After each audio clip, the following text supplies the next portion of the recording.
Hey guys, welcome back to more Entitled People stories. In this video, my neighbor assaulted me because I refused to buy her entitled brat 100 games from the new Steam summer sale. Here is what happened. Let's dive right into the video. The XXL title story starts like this. So it was a scorching hot day in late June 2023 when I first encountered the neighbor from hell. I had just moved into a new apartment complex a few weeks earlier and was still getting to know the area. As an avid gamer, I was psyched that my move coincided with the start of the Steam summer sale. I'd been saving up for months to treat myself to some new games. And by the way, Ripe Stars, if you bought some games from the 2024 Steam summer sale, please let me know what you bought. I, as usual of course, bought way too many indie games and also Baldur's Gate 3, which I don't think I'll be able to finish in the next 3 or 4 years. Anyway, I live alone and work from home as a software developer, so gaming is my main form of entertainment and social interaction. The Steam summer sale is basically like Christmas for me, a chance to score awesome deals on games I've been eyeing all year. That fateful day though, I just finished a long work shift and decided to take a quick trip to the corner store to grab some snacks before settling in for an evening of gaming and deal hunting. And then probably later not even playing the games you bought. As I was walking back to my apartment, arms loaded with chips and energy drinks, I heard a shrill voice call out behind me. "Hey you, new guy!" I turned around to see a woman marching towards me with a scowl on her face. She looked to be in her mid-40s with an unflattering bobbed haircut and way too much makeup. A sullen-looking kid who seemed to be about 12 or 13 trailed behind her. Can I help you?" I asked, confused. She planted herself right in front of me, hands on her hips. "You're the one who just moved into 4B, right? I'm Karen from 4A next door." Great, I thought. Clearly, this was not gonna be a friendly welcome to the neighborhood chat. "Yeah, that's me," I replied cautiously. "I'm Mike, nice to meet you, I guess." Karen's scowl deepened. "Well, Mike, I hope you're planning to keep it down in there. The walls in this building are paper thin and I will not tolerate any noise after 8 PM. I have a very important job and need my beauty sleep." I blinked at her, taken aback by her hostile tone. Okay? I'm usually pretty quiet, I mostly just game with headphones on. "Gaming?" Karen's eyes lit up with an alarming intensity. She grabbed her kid's shoulder and shoved him forward. "Did you hear that, Brayden? This nice man is a gamer. What a coincidence. My precious boy here loves video games too." The kid, Brayden apparently, just rolled his eyes and mumbled, "Whatever." I was getting a bad feeling about where this was going. "Right, well, it was nice meeting you both, but I should really get inside." "Not so fast." Karen's claw-like hand shot out and gripped my arm. "Since you're such a big gamer, I'm sure you know all about this Steam summer sale thing, right? Brayden here has been begging me for some new games, but I just don't have the money right now. But you seem like such a nice young man, I bet you'd be happy to help out your new neighbors." I stared at her in disbelief. Was she really asking what I thought she was asking?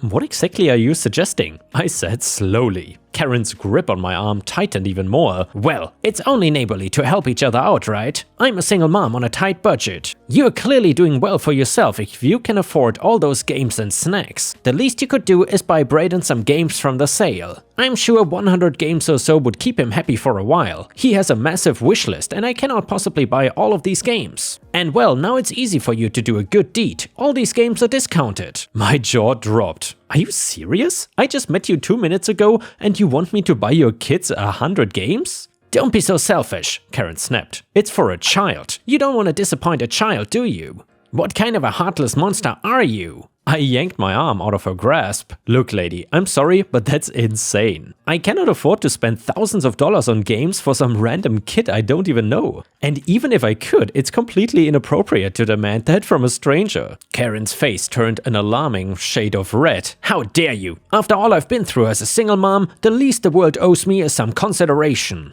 If you won't help out of the goodness of your heart, then I'll just have to insist." Before I could react, she lunged forward and tried to snatch the grocery bags out of my hands. I stumbled backwards, shocked by her aggressiveness. "Hey, what the hell are you doing?" I yelled, clutching my snacks protectively. "Give me your wallet." Karen shrieked, clawing at me like a feral cat. "If you won't buy the games willingly, I'll do it myself." I I couldn't believe this was actually happening. Here I was getting assaulted in broad daylight by some psycho neighbor demanding I bankroll her kid's gaming habit. Part of me wanted to laugh at the sheer absurdity of it all, but Karen was surprisingly strong for her size and her nails were sharp. As I tried to fend her off, I felt stinging scratches on my arms. This was getting out of hand very fast. "Get off me, you crazy!" I caught myself before finishing that sentence, remembering her kid was watching this whole insane scene unfold. "Lady, seriously, back off before I call the cops." That threat seemed to cut through Karen's rage for a moment though. She paused her attack and took a step back, chest heaving. "You wouldn't dare," she hissed. "I'm a respected member of this community. They'll never believe some punk kid over me."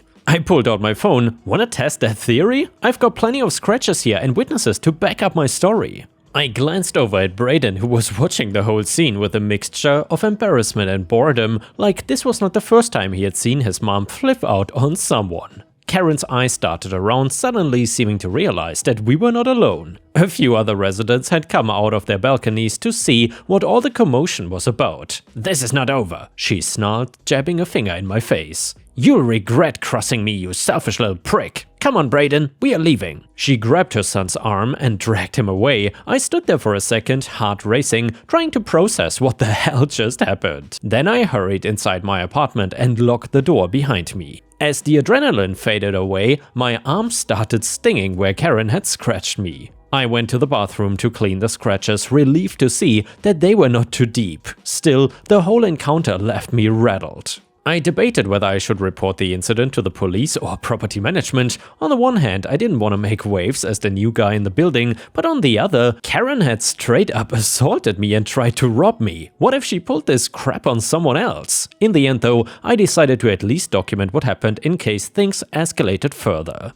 I snapped some photos of my scratched up arms and wrote down a detailed account of the incident while it was still fresh in my memory. That night, I had trouble sleeping. Every little noise made me jump, half expecting some crazy Karen to come bursting through my door demanding Steam gift cards or something. I kept replaying the encounter in my mind, wondering if I should have handled it differently somehow. The next morning, I was exhausted and on edge as I logged in for work. I tried to focus on coding, but found myself constantly alt-tabbing to check security camera listings on Amazon. Maybe I should install one by my front door, just in case, of course. Around lunchtime, there was a knock at my door that nearly made me jump out of my skin. I approached cautiously, peering through the peephole.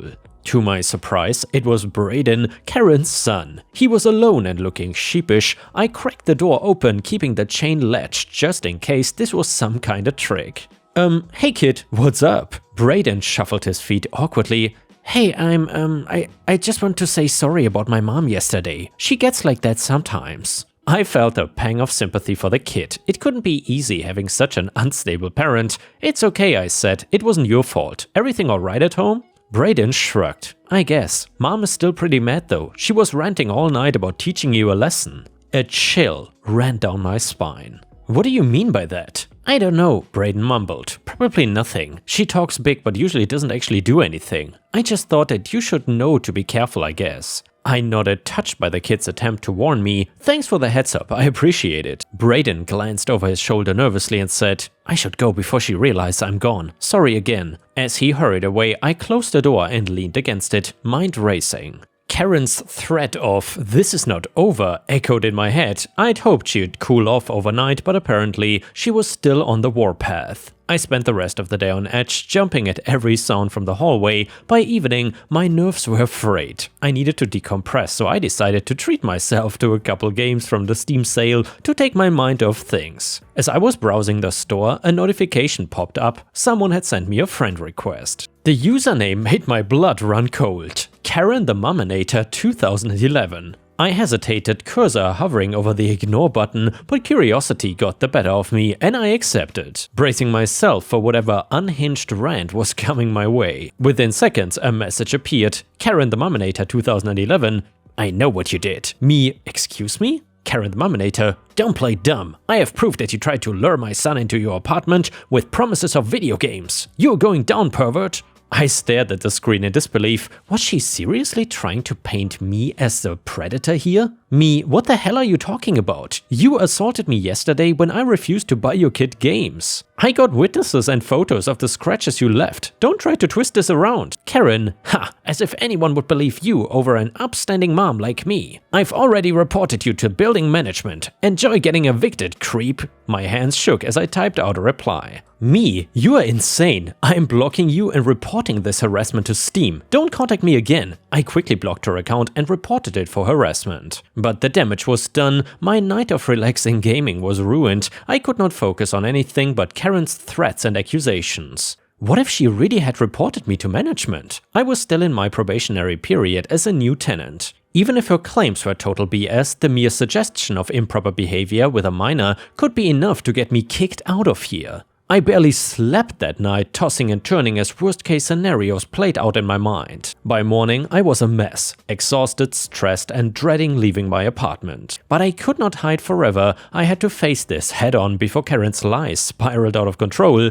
so I steeled myself and headed down to the management office as soon as it opened. The property manager, a kind-looking older woman named Janet, greeted me with a concerned expression. "Oh, Mike, I'm glad you came by. We needed to discuss some allegations that have been made against you." My heart sank, so Karen really had followed through on her threat. "Let me guess," I said warily. Neighbor Karen claimed I did something inappropriate involving her son? Janet's eyebrows shot up in surprise. "Yes, actually." "How did you know?" I sighed and launched into the whole sordid tale, Karen accosting me outside, demanding I buy her kid games, assaulting me when I refused, and then trying to twist the story around when I wouldn't give in to her demands. As I spoke, Janet's expression changed from concern to confusion to outrage. When I finished, she shook her head in disbelief. "I'm so sorry you've had to deal with this, Mike," she said.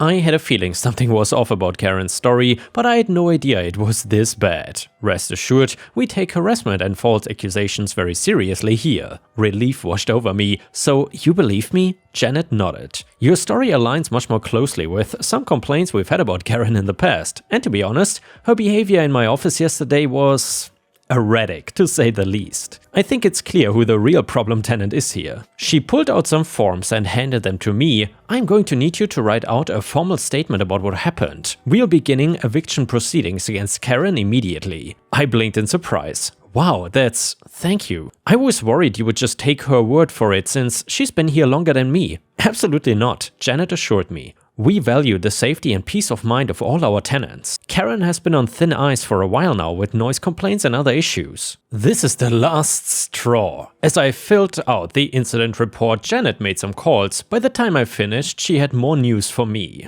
"I've spoken to our legal team," she said. "Given the nature of Karen's accusations and her history of erratic behavior, they strongly recommend you file a police report as well. Her actions constitute assault, harassment, and potentially attempted theft or extortion." I hesitated. Things were already moving so fast, and the thought of getting the cops involved made my stomach churn. But I knew Janet was right. I needed to protect myself in case Karen escalated further. "Okay," I agreed. "I'll head to the police station after this. Is there anything else I should do?" Janet thought for a moment. "It might be worth talking to some of your other neighbors. See if they witnessed anything or have had similar experiences with Karen. The more documentation we have of her pattern of behavior, the stronger our case for eviction will be." I nodded, already mentally running through which neighbors I'd seen watching the confrontation. "Will do. Thanks for taking this seriously, Janet." I was really worried I would end up being the one kicked out somehow. She gave me a reassuring smile. "Not on my watch. We'll make sure you're protected, Mike. Now go file the police report and let me know if Karen gives you any more trouble." I left the office feeling much lighter than when I had entered, and for the first time since the confrontation, I felt like things might actually turn out okay. The next few days were a whirlwind of activity. I filed a police report complete with photos of my injuries and screenshots of Karen's threatening Steam messages. Several of my neighbors provided statements backing up my version of events. Karen meanwhile seemed to realize she had overplayed her hand. She went from raging banshee to sniveling victim, begging Janet not to evict her, claiming she had nowhere else to go, but it was too late. The eviction process was already in motion. I did my best to avoid her, but it was impossible not to overhear her shrill voice through the thin walls as she argued with the property managers and police. More than once I heard her screaming my name and making wild accusations. Finally, about a week after the initial incident, there was another knock at my door. This time it was a police officer looking stern. "Mr. Johnson, I'm Officer Davis. We need to talk about your neighbor, Miss Karen." My heart started racing. Had Karen somehow convinced them of her crazy story? "Of course, officer," I said, trying to keep my voice steady. "What's this all about?"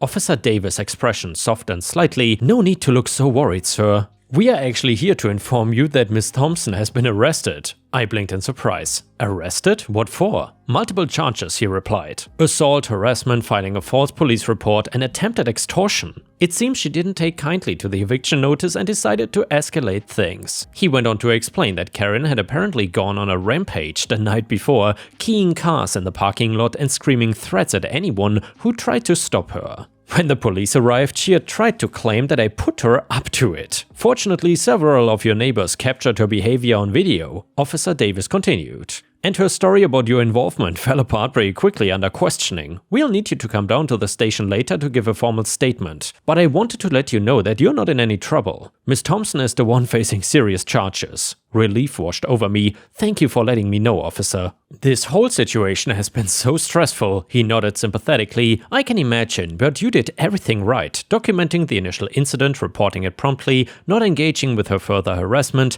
You've got nothing to worry about." After the officer left, I sank onto my couch, feeling like a weight had been lifted off my shoulders. Karen was gone. She couldn't hurt me or anyone else in the building anymore. Over the next few weeks, I learned more details about the case against Karen. It turned out her attack on me was just the tip of the iceberg. Once people realized she was finally facing consequences, a flood of complaints came out. Other neighbors shared stories of her entitled behavior, noise violations, and attempts at emotional manipulation. A few local businesses came forward with reports of her trying similar "my kid needs this for free" scams on them. Most shockingly, it came out that she'd been scamming the welfare system for years, claiming benefits she was not entitled to. Between the fraud charges and the assault case, Karen was looking at some serious jail time. I felt bad for her son Braden. He seemed like a decent kid despite his mom's insanity. I found out through the grapevine that he had been placed with his dad, who by all accounts was a much more stable parent. As the dust settled, life at the apartment complex slowly returned to normal. The property managers implemented some new security measures, including cameras in common areas. They also organized a community meeting to address concerns and discuss how to handle any similar situations in the future. I was touched by how supportive my neighbors were throughout the whole ordeal. Several of them checked in on me regularly, offering everything from home-cooked meals to gaming sessions to help take my mind off things. One neighbor, a cool girl named Alex who lived across the hall, even asked me out for coffee. We hit it off and started dating, bonding over our shared love of gaming. Long story short, to not make this too long, Karen ended up behind bars, and I would say that's exactly where this bet belongs. And yeah, Ripe Stars, I'm so happy for OP that everything turned out well in the end. I would not wish such a neighbor on anyone, seriously. However, I'm curious, have you ever had to deal with neighbors that were similarly as bad as the Karen in this story? I would love to hear your story in the comments. Also, if you haven't already, please don't forget to subscribe to the channel to not miss any of my daily uploads. Also hit the bell to make sure that YouTube sends all the notifications to you. And now let's move on to the next story. It starts like this. And the next one is a church drama story, just to mix things up a little bit, and we haven't had these kind of stories in a while. This is the story of how forcing my dad to step down as lead musician caused a mass exodus at our old church and set the catalyst for the disgrace of a once trusted pastor in the community. The story takes place 3 years following the 2008 recession and requires some background. On the edge of an affluent community about 20 minutes south from the country music and hot chicken capital of America stood a small church. And by the way, Ripe Stars, I suppose the hot chicken capital of America is Nashville? If I'm wrong there, please correct me. Anyway, the church was old and musty and had been unfortunately built on the edge of a creek that had the tendency to rise too much when it rained. In May 2010, a downpour of 3 days, akin to that of Noah's, caused all the rivers, streams and creeks in the middle of the state to flood.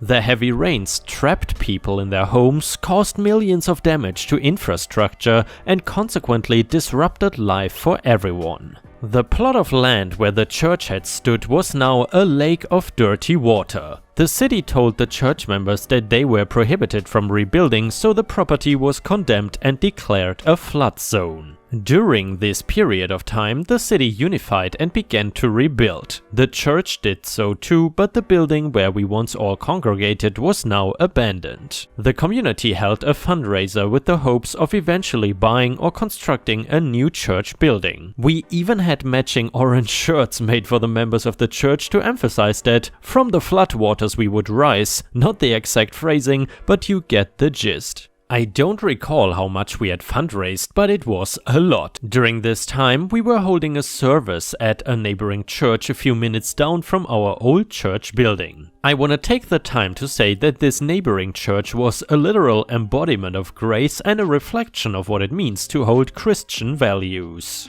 This neighboring church took us in and told our congregation that they would let us share the building until we managed to get back on our feet and find a new building of our own. They were empathetic to the pain we had felt in seeing our place of worship destroyed by the floodwaters, as many of them had lost their homes in the floods or seen family members' homes destroyed too. The problem was that in the 2 years following the flood, we never moved out. It became a weekly Sunday routine to drive past our old abandoned church building and waltz right into the building of our neighboring church for service. The members of our own and of the other church had begun asking themselves what had happened to the money that was fundraised. Why hadn't we moved out and gotten our own place? Around this time, my family hit financial hardship. My mom and dad began to slowly tithe less and less until eventually they could not give any more money without the risk that me and my siblings would see a drastic life change. When my parents stopped giving money to the church, the pastor quickly noticed. He asked my parents to open up with him and explain what was going on. My dad told him the truth and told the pastor that for the time being, my family would not be tithing until we were back to financial stability. The pastor did not like this and got his wife to have a talk with my mother. The talk consisted of the pastor's wife, PW, telling my mom that my mom should cut our cable off and telling my mom to stop eating out to restaurants so that we could pay the church what was owed to God. My mom was furious and tore PW a new one. My mom told her that God knows our family's heart and knows what we were going through and that God does not need the money, He is God. The pastor was offended that my mom had spoken to MP like that, and as a form of retaliation for refusing to pay tithes, he prohibited my dad from playing during church services. The pastor told my dad that my dad was sinning in not paying God what God was owed,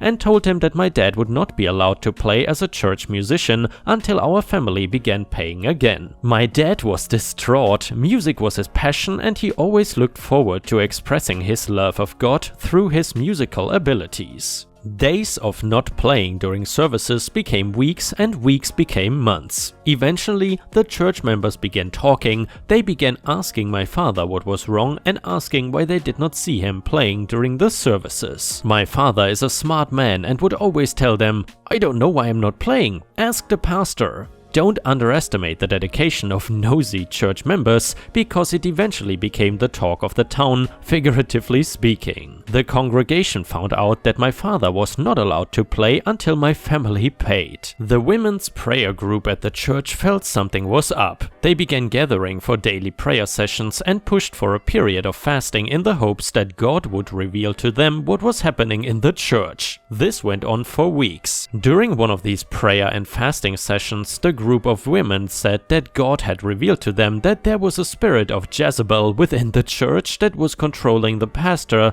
and the spirit was inhabiting PW. They said that this had to be made known to the rest of the congregation. The women's prayer group decided that the best course of action was to continue to pray and wait for confirmation before they revealed to the church what God had told them. While this was going on, my dad had private phone calls recorded by a friend that was sent to the pastor. The call was of my dad venting about not being able to serve God through his music. This friend, who I will call Judas, was also a church musician and had been speaking to the pastor about receiving a paid position in church as the church music director. Judas had done the pastor a favor by recording the phone call without my dad's consent and letting the pastor hear it. This was my dad's breaking point. My dad had been betrayed by a close friend and humiliated by the fact that he could no longer be a musician at church. As a family, we made the choice to leave and seek better pastures. A few months after our family left the church, the women's prayer group decided to come out with the news of God's revelation for the congregation. What followed was a meeting of senior members of the church and paid church staff, including MS and Judas. I don't know exactly what went down in that room, if the meeting had been part of a coordinated intervention arising from my dad's mistreatment, or if it was God's will, but the senior members began asking questions. They began asking why my father had been made to step down from his position, why he had not gotten a new church building, why we were giving raises to administrators in the church if we could not even afford snacks for the Sunday school kiddos. All types of questions came out that evening. This all climaxed in the justice. It came out that day that all the church money that had been raised for a new building had been spent by the pastor's wife, MS, in buying a new house and funding her real estate business. The new money that came in was being used to pay the pastor, his wife, Judas, and the church accountant, who was the wife of a musician my dad had criticized on his technique, a hefty salary. Apparently, my family was one of the families that tithed the most in the entire congregation, and when my parents stopped giving money, the church's piggy bank began to run dry, and it had become hard to pay the salaries of the pastor, his wife, and his lackeys. This intervention, thanks to the women's prayer group, became viral. Longtime members of the church left in flocks, and the pastor was left with only half of the people he had before. All this happened thanks to the fact that my dad was forced to step down as a musician. And yeah guys, if you cannot get enough of my content, please don't forget to check out my podcast by searching for Ripe Stories on all major podcast platforms such as Spotify, Apple or Google Podcasts. Furthermore, you can find bonus content by going to patreon.com/ripeyoutube or by clicking the join button here on YouTube. For a small monthly fee, you will get access to dozens and dozens of exclusive videos you won't find anywhere else. Thank you so much for watching, and I hope to see you again tomorrow.